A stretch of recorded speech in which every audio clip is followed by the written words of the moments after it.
प्रिय विद्यार्थियों नमस्कार।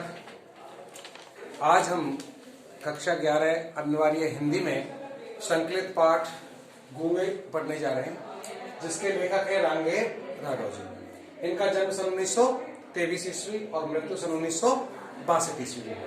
प्रमुख रचनाओं में यदि हम इनके देखें तो रामराज का वैभव, देवदासी, समुद्र के फैन, अधूरी मूरत, जीवन के दाने आदि की प्रमुख कहानियां हैं।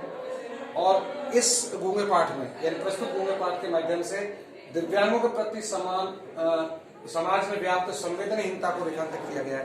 कहने का तात्पर्य है कि हमारे समाज में जो भी दिव्यांग हैं, उन दिव्यांगों के प्रति हमारी सामाजिक संवेदनहीनता किस तरह दिखाई देती है, इस पाठ के माध्यम से हमने बताने का प्रयास किया है। लेखक रांगे राघव ने। देखिए पाठ निकालिए बेटे कि रांगे राघव का जन्म आगरा में हुआ था। इनका मूल नाम तिरुमलई नब्बाकम वीर राघव आचार्य था, परंतु इन्होंने रांगे राघव नाम से साहित्य रचनाएं की हैं। इनके पूर्वज दक्षिण आरकाट से जयपुर नरेश के निमंत्रण पर जयपुर आए थे, जो बाद में आगरा में बस गए। वहीं इनकी शिक्षा दीक्षा हुई। उन्होंने आगरा विश्वविद्यालय से हिंदी में एमए और पीएचडी की उपाधि प्राप्त की और 39 वर्ष के अल्पायु में इनकी मृत्यु हो गई।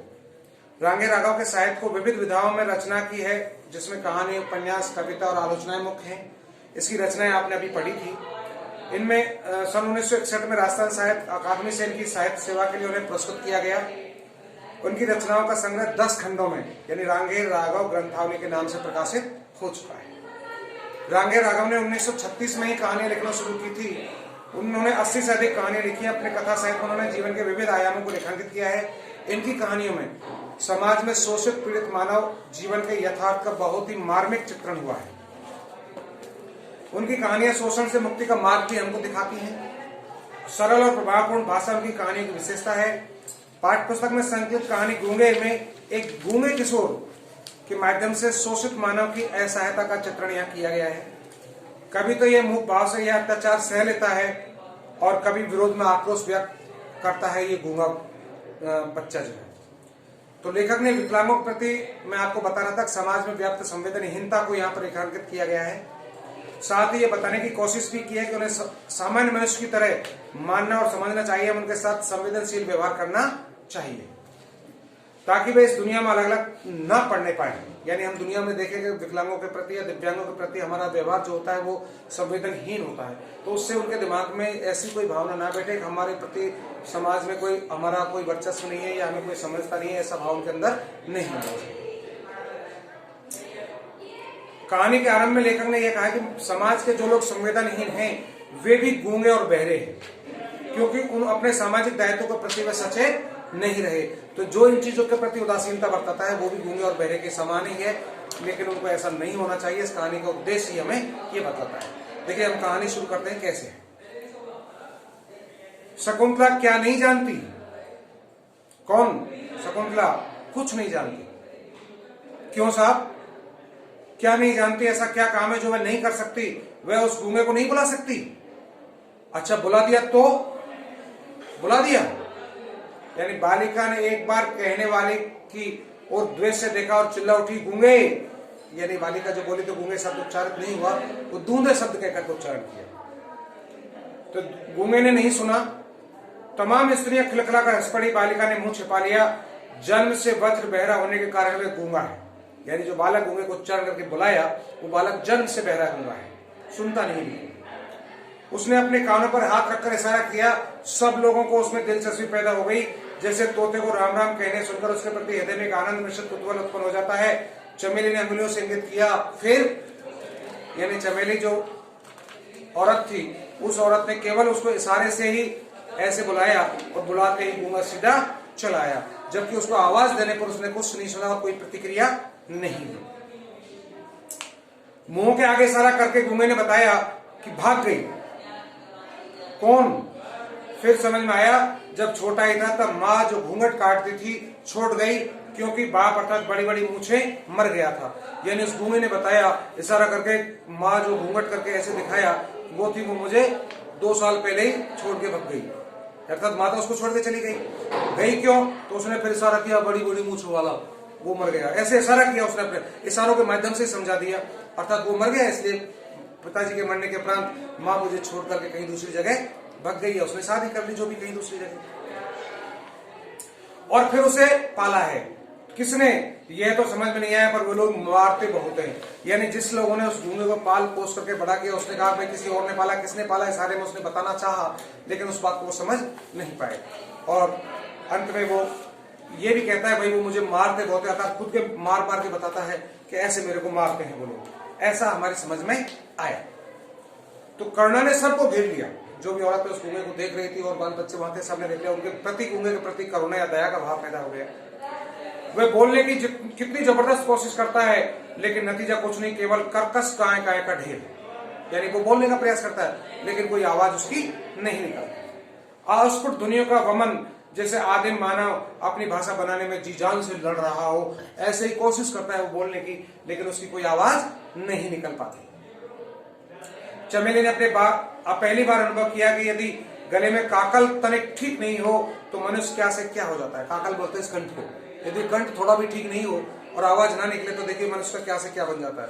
एक गूंगा व्यक्ति सबको धष्ट पुष्ट सब कुछ करने धरने की क्षमता उसके अंदर, लेकिन बोल ना सकने के कारण उसकी स्थिति कितनी नाजुक हो जाती है। कैसी यातना है कि वह अपने हृदय को उगल देना चाहता है किंतु उगल नहीं पाता। हृदय को उगलने का तात्पर्य अपने हृदय के मन की बातों को बताना चाहता है, लेकिन बताने में वो असमर्थ है, क्योंकि उसका काकल या कंठ उसका सही नहीं है। सुशीला ने आगे बढ़कर इशारा किया, मुंह खोलो, और गूंगे ने मुंह खोल दिया, लेकिन उसमें कुछ दिखाई नहीं दिया। गले में कौवा है, गूंगा समझ गया, इशारे से ही बता दिया। किसी ने बचपन में गला साफ करने की कोशिश में काट दिया, और वह ऐसे बोलता है जैसे घायल पशु का रहा उठता है। यानी उसका कंठ के अंदर जो होता है उसका अकल को भी किसी ने फोड़ दिया होगा, टूट गया, जड़ गया, जैसे भी हुआ। अब उससे ये परेशानी ऐसी होती है जैसे बहुत दुखी कोई जानवर जब कराता है, इस तरह की आवाज उसके अंदर से निकलती है।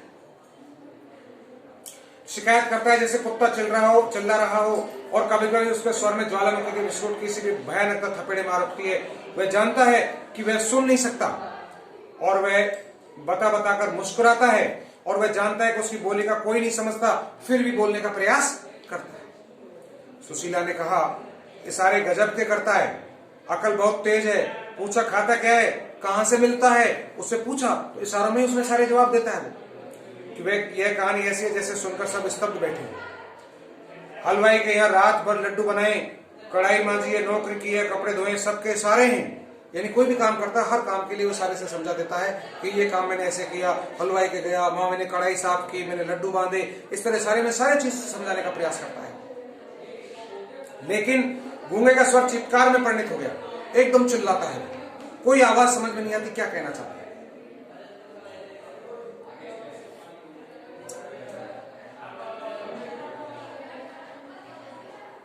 सीने पर हाथ मारकर इशारा किया, हाथ फैलाकर कभी नहीं मांगा, भीख नहीं लेता, भुजाओं पर हाथ रखकर इशारा किया, मेहनत का खाता हूं, और पेट बजाकर दिखाया, इसके लिए। यानी भुजाओं पर हाथ रखता है ऐसे कि मेहनत करके कमाता हूं। फिर भूख मिटाने के लिए पेट पर इशारा करता है कि पेट भरने के लिए ये सब काम करना पड़ता है। यानी वो हर काम करता है बेचारा, हर काम के सारे बना रखे होते हैं, सारे बातों को, अपनी बात जो कह नहीं सकता उसे इशारों में व्यक्त करके बतलाता है। अनाथ आश्रम के बच्चों को देखकर चमेली रोती थी, आज भी उसकी आंखों में पानी आ गया। वह सदा से ही कोमल है। सुशीला से बोली, इसे नौकर भी तो नहीं रखा जा सकता, क्योंकि नौकर रखेंगे तो क्या काम करके देगा ये, भाई काम तो कुछ करके देगा नहीं, तो नौकर रखने से भी क्या फायदा। पर गूंगा उस समय समझ रहा था कि वो दूध ले आता है, कच्चा मंगाना हो तो थन काटने का इशारा कीजिए, भाई ऐसे इशारा कर दीजिए, कच्चा दूध ले आएगा, सारे थे उसके। और ओटा हुआ मंगवाना हो तो हलवाई जैसे एक बर्तन से दूध दूसरे बर्तन में उठाकर डालता है, वैसे बात कहिए। यानी गर्म दूध लाना है तो ऐसे दूध करने का इशारा कर दीजिए, वो गर्म दूध समझ जाएगा गर्म दूध लाना है। सारा साग मंगवाना हो तो गोल गोल कीजिए, ये लंबी उंगली दिखाकर समझाइए, और भी। और चमेली ने ऐसा करे हमारे यहाँ रहेगा। तो चमेली जो बहुत दयावान लेडी थी, उस औरत ने इशारा किया, चलो तुम हमारे यहाँ नौकर के रूप में रहोगे। तो गूंगे ने स्वीकार तो किया, किंतु हाथ से इशारा किया, क्या देगी, खाना, हाँ कुछ पैसे। चमेली ने सिर हिलाया, हाँ खाना भी दूंगी और तुम्हें पैसे भी दूंगी। तो 4 उंगलियां दिखा दी। गूंगे ने सीने पर हाथ मारकर जैसे कहा, तैयार है 4 रुपए, यानी 4 रुपए महीने के आपको मिलेंगे, और आप काम करिए, खाना खाइए भरपेट। इस तरह कहकर चमेली उसे अपने यहाँ नौकर के रूप में रखने के लिए तैयार हो जाती। सुशीला ने कहा, पछताओगी? भला ये क्या काम करेगा? किसको तू नौकर रख के क्या करेगी? ये गूंगा है, तुम मंगाओगी कुछ, लाएगा कुछ, फायदा क्या होगा? तो सुशीला ने मना करना चाहा, पर बोली कि मुझे तो दया आती है बेचारे पर। चमेली ने उत्तर दिया, ना ही बच्चों की तबीयत बहलेगी, इससे भाई चलो कोई काम में नहीं करेगा तो इस गूंगे से बच्चे खेलते रहेंगे, बच्चों की तबीयत बहल जाएगी, कोई बात नहीं, बेचारे को रोटी तो मिलेंगी घर पर, ऐसा तो मैं सोच के मैं इसको रखती। घर पर बुआ मारती थी, फूफा मारता था, क्योंकि उन्होंने उसे पाला था। वे चाहते थे कि बाजार में पल्लेदारी करे, 12-14 आने कमा कर लाए और उन्हें दे दे, बदले में उसके सामने बाजरे और चने की रोटियां डाल दें। अब गूंगा घर भी नहीं जाता, यही काम करता है, बच्चे चिढ़ाते हैं, कभी नाराज नहीं होता। चमेली के पति सीधे साधे आदमी हैं, पल जाएगा बेचारा, किंतु वे जानते हैं कि मनुष्य की करुणा की भावना उसके भीतर गूंगेपन की प्रति छाया है।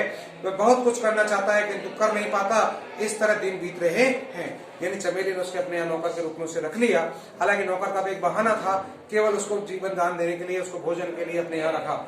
उसको फूफा या बुआ वगैरह उसकी जो पाल पोस करके जिन्होंने बड़ा किया, वो चाहते थे बड़ा हो गया, अब पल्लेदारी करे, कमाई करे, मेहनत करे, कमा के लाए हमें दे, और उसको मारते पीटते भी थे। लेकिन क्या किया जाए, बेचारा जैसे तैसे अंत में वो घर से परेशान होकर के निकल गया। अब वो अपने घर भी नहीं जाता, यानी बुआ या फूफा के यहाँ पर भी नहीं जाता। अब वो मेहनत करके कमा करके अपना पेट भरता है, और चमेली के यहाँ आकर उसने नौकरी पर रख गया। अब देखिए उसके जीवन के साथ आगे क्या घटनाक्रम चलता है। चमेली ने पुकारा गूंगे, किंतु कोई उत्तर नहीं आया। उठकर ढूंढा, कुछ पता नहीं लगा। बसंता ने कहा, मुझे तो कुछ नहीं मालूम है, कहाँ है? भाग गया होगा। पति का उदासीन स्वर सुनाई दिया, सचमुच में भाग गया था।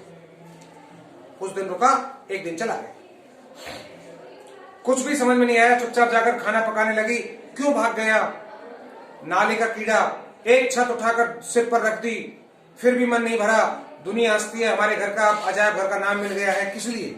यानी हमारे घर पर अजायब घर का नाम दुनिया कहने लगी।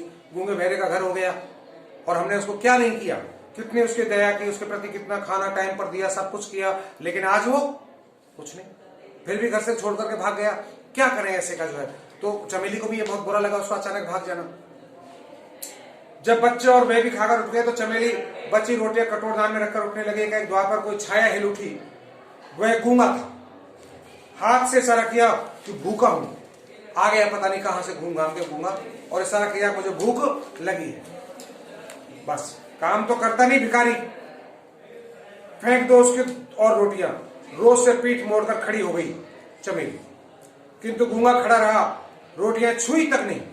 उसने रोटी दे दी, लेकिन इस तरह कहकर के जब चमेली ने अपना पीठ फेर लिया तो वो भी समझ गया कि मेरा अपमान है, प्यार से नहीं क्रोध में मुझे वो रोटियां दी हैं। गूंगे ने रोटियों के हाथ नहीं लगाया। देर तक दोनों चुप रहे, फिर न जाने क्यों गूंगे ने रोटियां उठा ली और खाने लगा। चमेली ने गिलास में दूध भर दिया, देखा गूंगा खा चुका है, उठी और हाथ में चिमटा लेकर उसके पास खड़ी हो गई। बोली, कहां गया था? चमेली ने कठोर स्वर से पूछा। कोई उत्तर नहीं मिला गूंगे की तरफ से। अपराधी की भांति सिर झुक गया, सर से एक चिमटा उसकी पीठ पर जड़ दिया चमेली ने, किंतु गूंगा रोया नहीं। देखिए किस तरह जीवन में गूंगे के साथ क्या प्रतिक्रिया होती है और कैसा परिणाम उसको देखने को मिलता। वह अपने अपराध को जानता था। चमेली की आंखों में जमीन पर आंसू टपक गए। तब गूंगा भी रो दिया। यानी चमेली ने मारते तो उसको मार दिया चिमटा, लेकिन उसकी आंखों में आंसू आ गए, तूने गलत किया है। जब चमेली की आंखों में आंसू देखे तो गूंगे की आंखों में आंसू आ गए, और फिर वह भी रोने लगा कि गूंगा जब चाहे भाग जाता, फिर लौट आता। उसे जगह जगह नौकरी करके भाग जाने की आदत पड़ गई थी, और चमेली सोचती थी कि उसने उस दिन भीख भी ली थी, या ममता की ठोकर को निसंकोच स्वीकार कर लिया था। बसंता ने कसकर गूंगे को चपत चढ़ दी। गूंगे का हाथ उठा और न जाने क्यों अपने आप रुक गया। यानी बसंता में गूंगा भी मारना चाह रहा था। उसकी आंखों में पानी भर आया और वह रोने लगा। उसका रुदन इतना कर्कश मानी कड़वा था कि चमेली का चूल्हा छोड़कर आना पड़ा। गूंगा उसे देखकर इशारों में कुछ समझाने लगा। कुछ देर चमेली उससे पूछती रही। उसकी समझ में इतना ही आया कि खेलते खेलते बसंता ने उसे मार दिया था। बसंता चमेली का लड़का था, अब उसी के हम उम्र होगा, थोड़ा छोटा ही होगा। बसंता ने उसको मार दिया था, पर खेलते खेलते मार दिया। लेकिन वो बहुत बुरी तरह से आवाज में, कड़ी हुई आवाज में चिल्लाने लगा। अब बेचारी चमेली रोटी करती करती भागी, ये क्यों रो रहा है? हाँ, तो बसंता ने कहा अम्मा यह मुझे मारना चाहता था, यानी बसंता जो चमेली का बेटा तो आके कह गया कि ये मुझे मारना चाहता था इसलिए मैंने इसको मार दिया। ये जवाब उसने दिया जो है। क्यों रे? चमेली ने गूंगे की ओर देखकर कहा, वह समय भी नहीं भूली क्योंकि गूंगा को सुन नहीं सकता। लेकिन गूंगा भाव भंगिमान से समझ गया। उसने चमेली का हाथ पकड़ लिया। एक क्षण को चमेली को लगा जैसे उसी के पुत्र ने आज उसका हाथ पकड़ लिया हो। यानी गूंगा हालांकि उसका बेटा नहीं था, लेकिन जब गूंगे में मार लगी तो गूंगे ने चमेली का हाथ पकड़ लिया और ऐसा लगा जैसे मेरे बेटे ने मेरा हाथ पकड़ा। एकाएक घृणा से उसने हाथ छुड़ा लिया।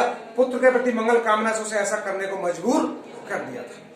खैर, कहीं उसका भी बेटा गूंगा होता तो वह भी ऐसे ही दुख उठाता। वह कुछ भी नहीं सोच सकी। एक बार फिर गूंगे के प्रति हृदय में ममता भरी आई। वह लौट कर चूल्हे पर जा बैठी जिसमें अंदर आग थी, लेकिन उसी आग से वह सब पक रहा था जिसमें उससे भयानक आग बुझती है, यानी पेट की आग। पेट की आग भी वो आग होती है। ये आग बुझाने के लिए आग में वो रोटी सेक रही थी, यानी आग को बुझाने के लिए आग में ही का सहारा लिया जा रहा था, जिसके कारण आदमी गुलाम हो जाता है। उसे अनुभव हुआ कि गूंगे से बसंता से कहीं अधिक शारीरिक बल था। कभी भी गूंगे की भांति शक्ति से बसंता ने उसका हाथ नहीं पकड़ा था, लेकिन फिर भी गूंगे ने अपना हाथ उठा बसंता पर नहीं चलाया। यानी बसंता ने बेशक चाहे गूंगे को मार दिया, गूंगा चाहता तो बसंता को वहीं अच्छे से जड़ देता, लेकिन उसने नहीं मारा। क्यों? क्योंकि गूंगे के हृदय में भी कहीं दया का भाव था। तो आज अपने इस वीडियो में अपन इतना ही पढ़ेंगे। शेष इस पाठ का अगला भाग अपन अगले वीडियो में पढ़ेंगे। तब तक के लिए धन्यवाद।